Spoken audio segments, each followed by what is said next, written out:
Oh,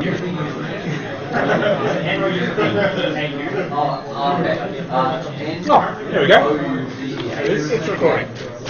But is this the recording? Hello. Well, there's a microphone here, so that will pick you up. Nice. It's a microphone, believe me. So I don't need this.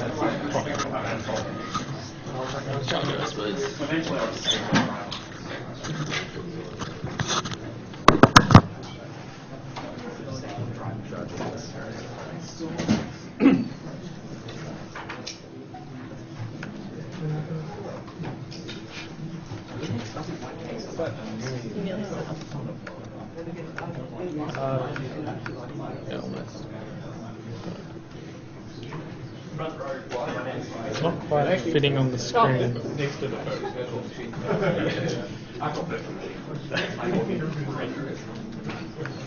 Alright, so welcome everyone to Hacking 103. This is the code-specific introduction. Daniel Parker is going to be presenting today.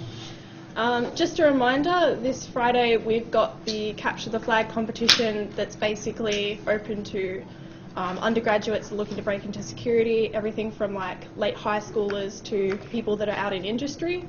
I know there's a few people from my team giving that a shot as well, and I really encourage you to actually put yourself out there and give it a shot, especially if you haven't done a Capture the Flag competition at all. It's a great way to really learn by doing.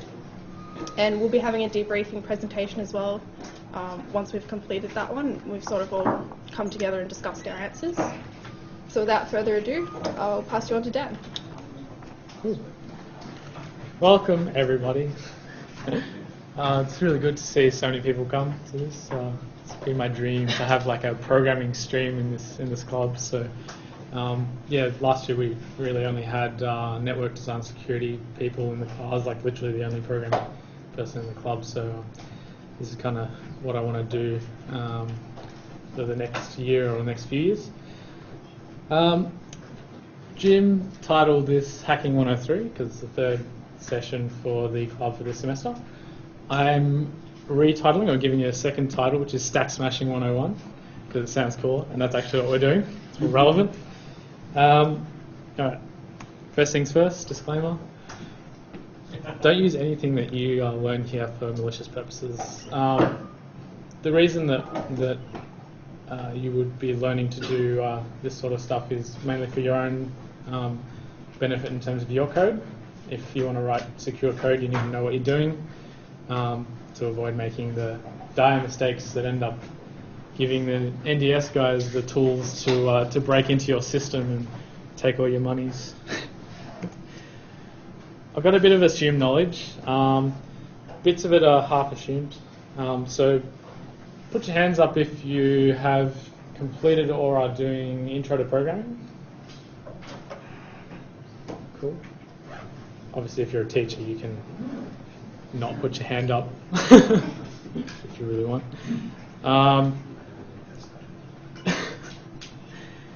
So we're going to be working with, in this particular session, with characters. I don't think I've got integers, but integers are kind of like it's probably the first thing you're going to learn if you do any programming languages. And we're working with an array of characters and C strings, so strings that are, an array of characters that's ended with a what is it, backslash? Null. Zero, yeah. You need to understand sort of how a program executes in terms of when you're programming it. You start at main for a C program and you call the functions that you want to call, and it'll basically do what you ask it to do. And this is the bit that's kind of iffy. It's hard to do what we're going to do if you don't know your number bases, namely these ones. Who thinks they know how to count in base 10? Put up hands. It's not many. A bit worried. Base 10 is just decimal, so that's what we count in normally. Base 2, which is also known as binary, and base 16, which is the main one that we use when we're analyzing memory and memory addresses and things like that, which is basically you start at 0, you've got 0, 1, 2, 3, 4, 5, 6, 7, 8, 9, and then you've got A to F. So you've got 16 values you can have in a single character of hex, hexadecimal, and the largest number you can have in decimal of hex is 15. So 0 to 15, basically. What are we even doing here? We're going to find a vulnerability in a C program, which I'll show you in a second. We're going to exploit, or try to exploit, that vulnerability. And then I'm going to go through, or the other part of this session is just going through what I want to achieve in the programming stream over the sort of rest of this year and before the challenge next year. And organising our first code sprint, and I'll explain what a code sprint is and all that after I've gone through the demonstration. So where is a program, your program, when it runs? So the code that you write, obviously if it's C, C++, it'll be compiled down to binary, and that code will be put into memory somewhere, and the CPU will basically run your code from memory. That code, the program itself, starts at low addresses and runs into high addresses. The variables that you have in that code, they're stored in memory as well. They start at high addresses and they grow into lower address space. So if you think about it, your program's on one end and your variables on the other end of the memory that you've got.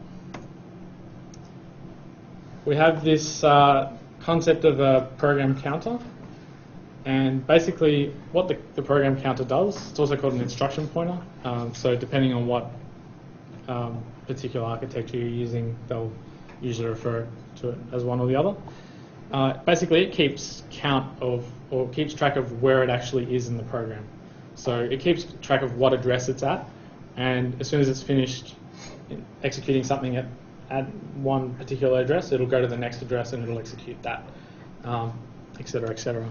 So in this case, these are just arbitrary numbers. It starts at 110, that's the address in memory, and it'll execute the first instruction, and then it'll go to the next place in memory.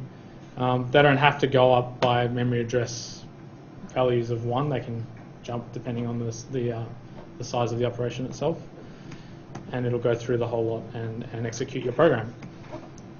The next thing that we sort of need to understand is the stack data structure. So hands up if you know what a stack is. That's good. I'll explain it anyway, because I thought there's probably a few people that don't understand. I want everyone to understand, because it's basically the core of what we're doing in this particular what we're trying to hack at the moment. So imagine you've got a bin, or I like to use the analogy of like a tube of tennis balls, right? So you can only have one tennis. The tennis balls have to go on top of each other. You can't have two side by side or more than one. It's just one after another, right? And you can't take them out from the bottom unless you cut the bottom off or something. But we can't cut the bottom off. So you can't modify the can of tennis balls, right? So you can only take them, put them in, and take them out of the top of the one end of the can of tennis balls. So if you want to get the bottom one, you have to take all the ones on top of it out first before you can get the bottom one. So it works a little bit like this. And when we're putting something onto the stack, it's called pushing. So we'll push a value on, push another value on, so push all the 4 values on. And then we pop to take them out of the stack, and we get them in reverse order, basically. And this concept's called the first in, last out principle. So whatever you put in first has to come out last, because everything else has to come out before it, if that makes sense. This is more what it actually looks like. It doesn't just look like 1, 2, 3, 4. There's actually stuff there, and it's important stuff that actually the program requires, or your subroutine requires this information to actually do what it needs to do. So this is the sort of basic format for a single stack frame.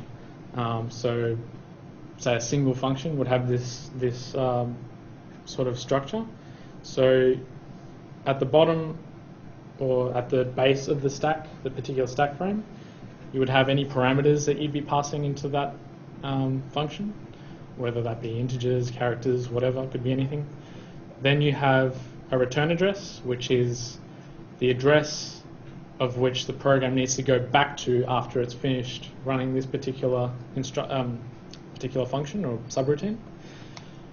You also have the saved base pointer, which is the address of the base of the old stack from which you're coming from, so that it knows where to go back to retrieve the data that it needs from there. And then after that, you've got any local variables that are needed by this function. And this makes more sense when we look at a function in more detail, which I'll do in a sec. Does anyone have a guess at what we want to target in this particular case? And you can't be a lecturer. Yeah. Return address? Yes. So we want to change that return address. That's our goal. So this is our target. We want to change that return address to go somewhere that we want it to go and run code that we want, not the one that the program already has in it. Here's the program. Symfony and C featuring deprecated code. Can you pick the deprecated code?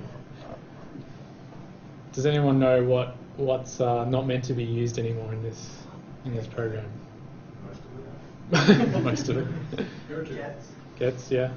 There's one more. Yeah. So I usually call it get S and put S because you're talking about get string and put string. So C strings.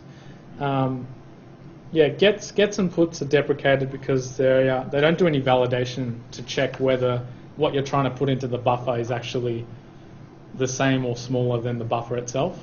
So you can put something that's like, I don't know, 32 bytes into a buffer that's only 8 bytes, and it won't tell you there's any problem. It'll just do it, right? So it's silly.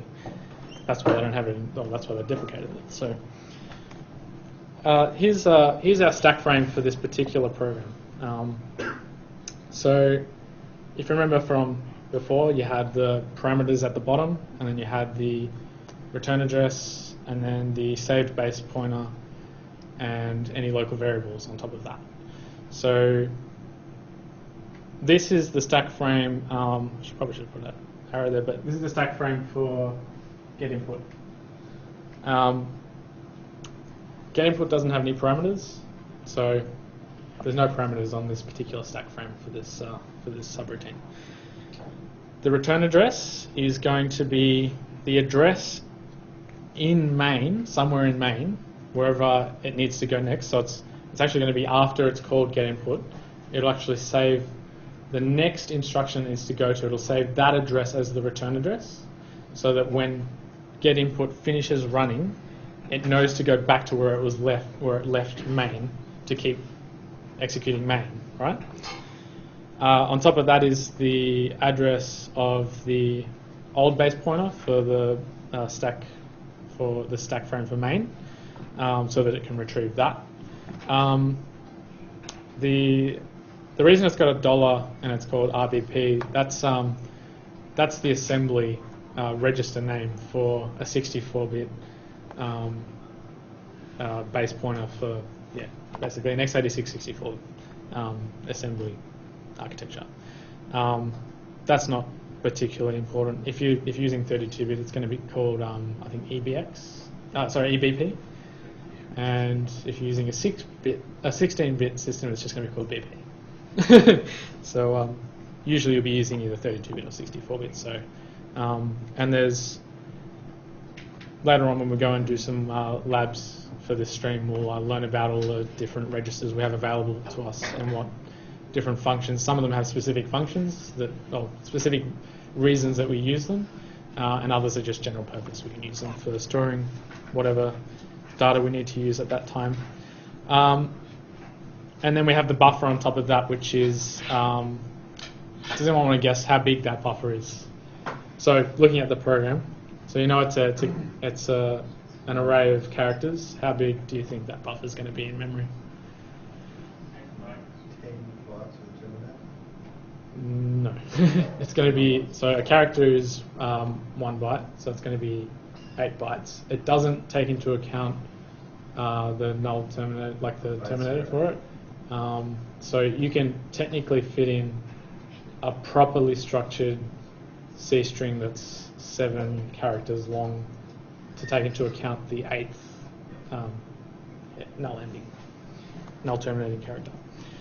And now that we know from before that we want to overwrite that return address, what do you think will happen if I put something that's bigger than 8 bytes into that buffer? Take a guess.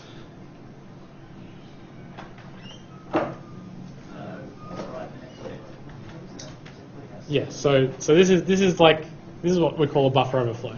So we have a buffer. It doesn't necessarily have to be called buffer. In this case, I've called it buffer to make it more easy to understand. But if we write over 8 bytes of data into that buffer, it's going to start writing into the memory that we're not meant to be able to access, because there's no validation to check that it's just writing to that buffer. So it's going to write into the base pointer, and then it's going to start writing down into the return address. So we have to fill, if we want to write our own return address in there, we have to fill up the buffer. Then we have to pad through the base pointer memory that we've got that's been or what's been saved there and how much memory is there, and then we have to write the specific address that we want to go to when that subroutine's finished. So let's have a look at this program a little bit more.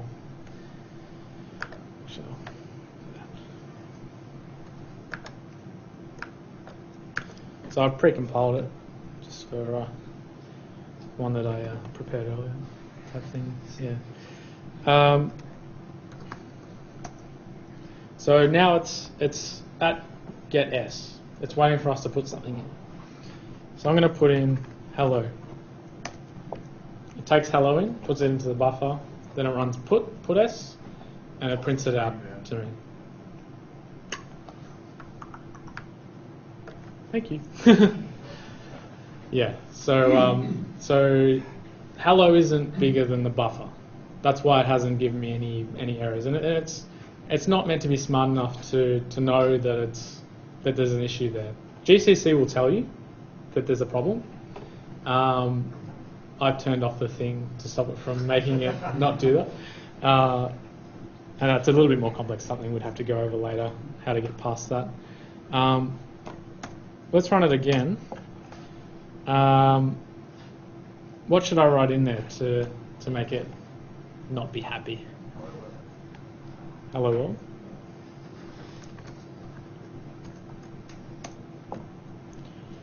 Didn't do anything. Now this is an interesting thing.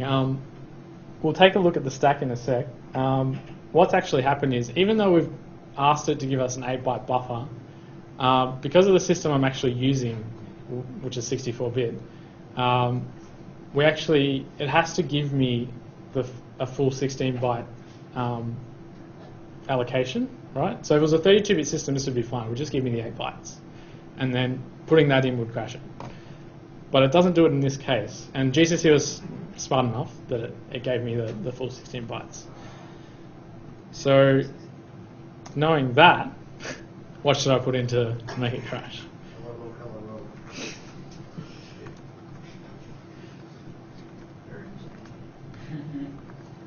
Hopefully that's big enough. No?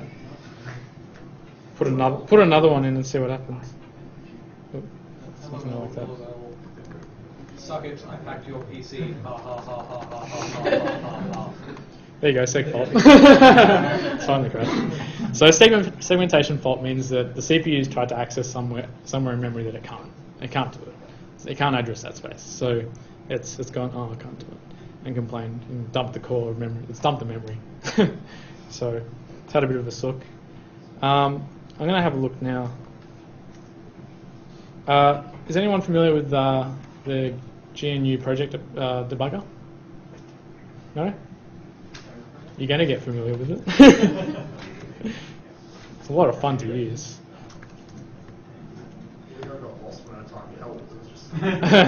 So it's a really powerful tool that we've got available.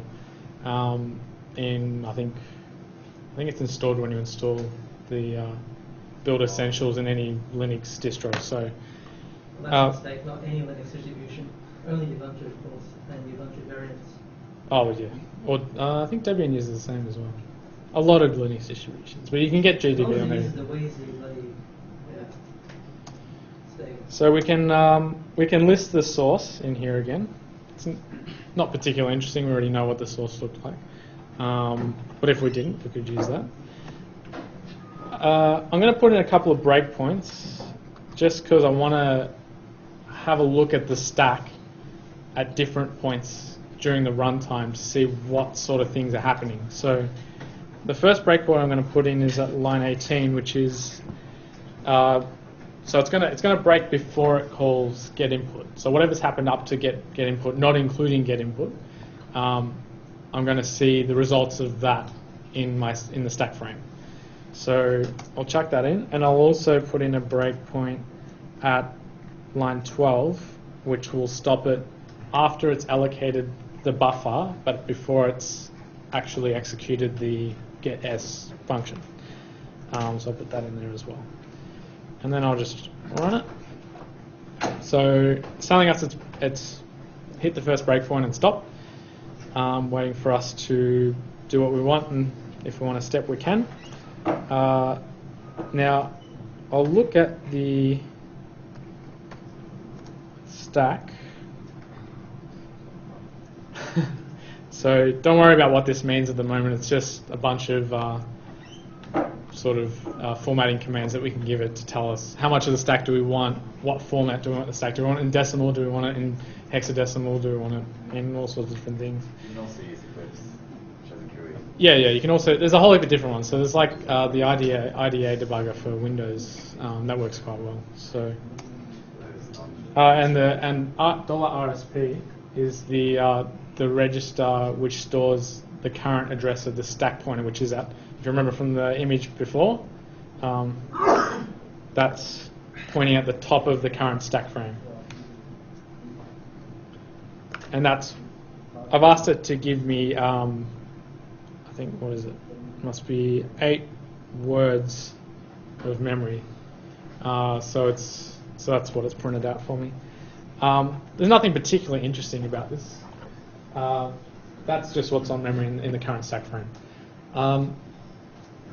What do you think all this data in here is? Does anyone want to take a guess? Some of it is. So we've got some garbage in there, because if you've got something, if you write something to memory and then you don't use it anymore, it doesn't necessarily go back to 0. It just leaves it, yeah. And when you come back, if you need to use that memory for something else, it'll override it with what you need. So, I mean, this may be code that's in the current program that's running. I don't know. I do know one bit of it is. But I know that from doing this. So I can go info F, and that gives me some info about the current frame. And the bit that I'm interested in here is this second line here. So it's telling me the instruction pointer has saved the old instruction pointer, which is that. It's saved it to the stack. So it's that's actually the return. Actually, it's not the return address. I'm trying to think what it was. It happens before we do that. It's a value. If you look at the assembly, it pushes. I think it pushes the address of the instruction pointer that the whole program has to return to when the whole program ends. Something like that. Anyway, but we use it as a reference, so we know what that is. It's 7FFFF, 7A3C, 76D. And we'll see that move when we step through the program again. So I'm using it as a reference. It doesn't matter what it is. I use S to step to the next breakpoint, which was 12. And then I can look at, the stack again. And if I make this window a bit bigger, so you can see the old one.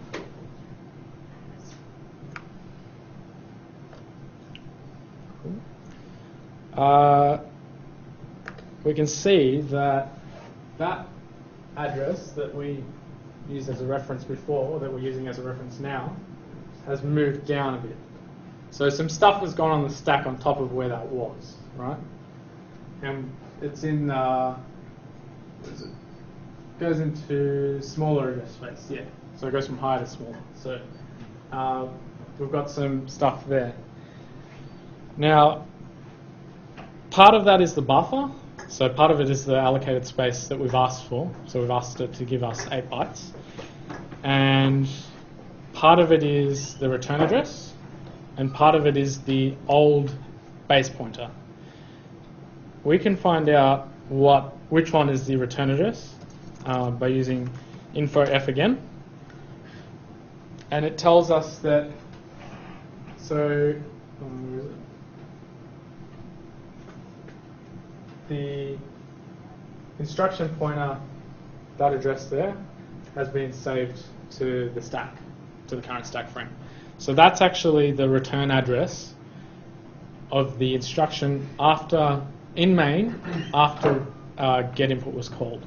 So that's the place in the program that the instruction pointer has to go back to once it's finished running get input. And that's the bit we want to overwrite. Yeah. In this case, return 0. No, because this, not quite, because we're talking in assembly. So some stuff happens before return, like return 0 is a few different things.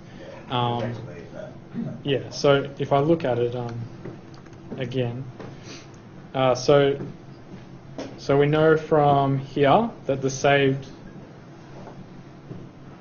where is it again? So that's the saved address, the instruction pointer, the return address we need to go to. We can see that is there on the stack, right? So that, because we know there's no parameters going into this subroutine, that's the bottom of our stack. Like that's the bottom value in our stack, right? And that value corresponds to that particular position in the assembly of the program that's running. So when get input's finished, it goes back to that position in main and runs that instruction. So that's where it goes back to. And that's just after it's called get input. So it calls get input, it saves the next address to the stack, and then it goes and does that subroutine, whatever that might do. And then when that's finished, it loads into the instruction pointer the address that was next had to go to in main. Does that make sense? Hopefully it does. It'll make more sense once you do a bit more of it. But now, what's the stuff above that? Well, we know that the bottom value is the return address. The one above it is the old base pointer.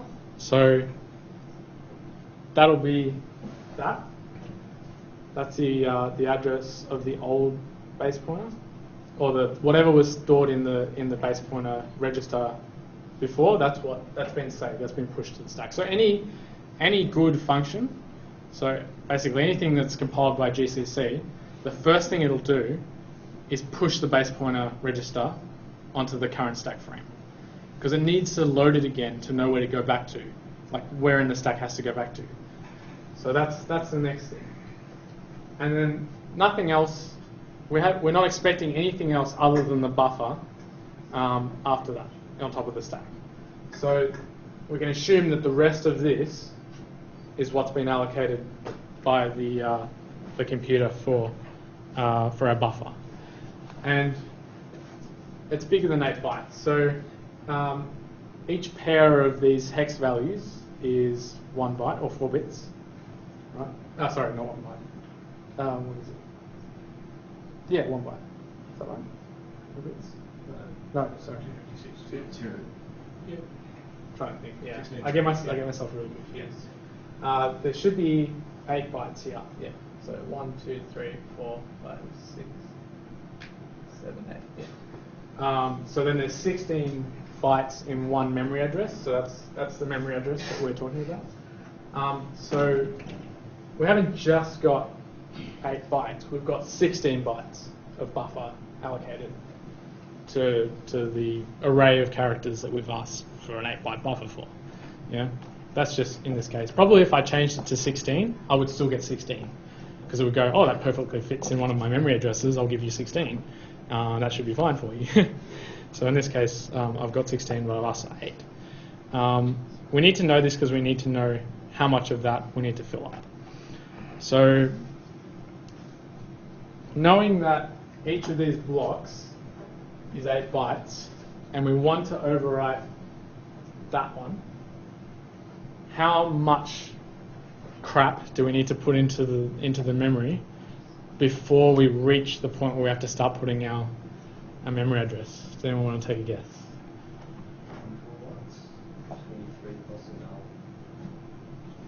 So it's 24 bytes, you're right. So it's 3 blocks of 8 bytes. So it's that one. This is the order of what they are, what you have to, when you start putting it in, it'll fill up that one first, and then go that one, and then it'll fill up that one, and then it'll get to here. So we have to do 8 bytes there, 8 bytes there, 8 bytes there, and then we have to start writing our return address that we want. Okay? So what I'm going to do is find out what return address I want to put in there. And in this particular case, and this isn't like a normal scenario because you normally wouldn't have a function that's never called.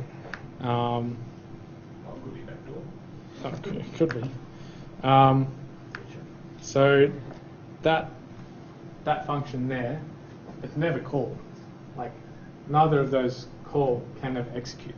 It's been compiled because I haven't put any optimization on. So GCC still compiled and put it in there, but it's never called. But I want to know where I need to make my instruction pointer go to run this, yeah, without changing the source code. Obviously, I want to do it in a running system, right? So I'll find out what address in the I guess the program's instructions I need to go to, and I can do that by using disas, which is disassemble, and you can just use the function names, which is, what is it? Can never execute. So that's the assembly for can never execute. We don't care what it does. We just care that the start of it is there, and that's the address we want to make, or we want to put into the return address once we overflow our buffer. So it's a reasonably small address. The reason for that is program stuff's stored higher and higher in memory, whereas program stuff is stored lower in memory, and the local variables and stuff are stored on the other end, which is a higher memory. That's why there's like FFFFFFF, which is higher memory space. So I'll take a note of that. Actually, I can just leave it there because it's going to still be there. I'll quit GDB. Everyone know about printf? Did you know you can use it in the Linux terminal? Because you can. Printf. Hello? Don't think, yeah, there it is. Hello, Daniel. Because I didn't put a new line, so I just wrote it there. How many bytes do I need to fill up, or how many, I'm going to use A's for this particular overflow, I guess you could call it. How many A's, how many of the character A do I need to fill up the 16-byte buffer that has been allocated to the array of characters? 16. So we've got a 16-byte buffer. A character is 1 byte, so we need 16 characters. 1, 2, 3, 16. Hopefully that's 16. Now we're up to the place where the old base pointer is stored in memory in the stack, which is there. That's 8 bytes. So I'm going to use X for this one, just to be able to show the different parts. So how many X's do I need to fill that 8-byte particular space. 8. Yeah. So 8 of them. Now I'm at the memory address in the stack where the return address is, and I want to overwrite that. Now I know what I want where I want the program to go to. It's there. This is where it gets a little bit tricky. Computers, or this particular system and most systems these days, they store the values in little endian. Yeah, so everything's the opposite way around in memory, right? So like On a per byte basis. yeah, on a per byte basis. Yeah. So when we're putting them on the stack in our buffer overflow, we want to put them in backwards so that when the computer reads them off, it reads them in the right way that it can interpret it. So it's expecting them in reverse. So we have to write them in that particular way. And I'll write them in as hex numbers because that's what the address is. So to write in hex numbers in printf, you use \x like that, and then you write the 2 characters for that hex number that you want. And we have to start with this the 1 byte of hex at that end, so AC. So that's the first hex character that I have to put in. I now want another hex character, and I go to the next byte, right? And here's a trick. It's not read that way, like it's not CA50. It's AC, and then 05. Because that's the 2-bit. Yeah, because it's 1 byte. Yeah, it's 1 byte. Yeah. And then it's 40. There's another little glitch as well. Because it's expecting it in reverse, it's also expecting all the zeros before it, right? So I need to write all the zeros in as well. And it's 8 bytes in total of address that I need to put in there. So I've put in 3 bytes. So I need to put in, what's happened there? What? I'll do that again. What's going on? Huh? I'll try that again.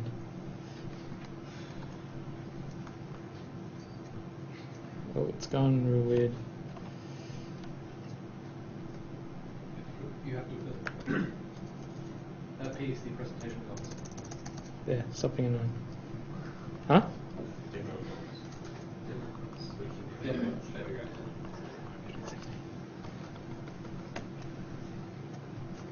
What was it again? Base, base.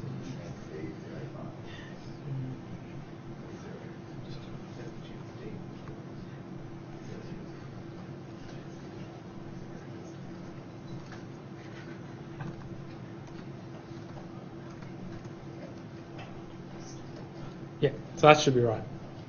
Just count my A's. Oh, if it doesn't work, I'll try again. I need to then finish the string that I'm putting in printf. You ever done piping before? So you can like pipe the output of one thing into the input of the next thing using. Yeah, just go pipe it straight into that, and then it runs. I can never execute. So that's basically a very, very, very simplified version of what complex buffer overflows would do. So there's all sorts of different techniques to get like custom code into there. I don't know them all. I'm kind of only really starting, like most people.